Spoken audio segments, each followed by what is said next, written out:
আজ শিবা রাস্তা দিয়ে হেঁটে যাচ্ছিল, তখনই তার সামনে একটা কুমড়ো দেখতে পায়।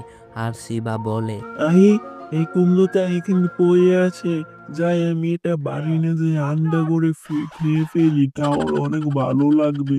তাই শিবা সেটা নিয়ে বাড়ির মুখ রওনা দেয়। শিবা কুমড়োটা কাটতে যায়, তখনই সেই কুমড়ো থেকে তাকে টেনে সেই কুমড়োর ভিতরে নিয়ে যাচ্ছে।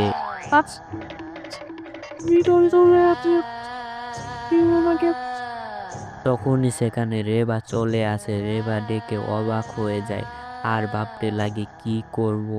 শিবা, তুমি চিন্তা করো না, আমি তোমাকে বাসায় নিব। আমি কিছু একটা করতেছি, মাথায় তো কিছুই আসছে না।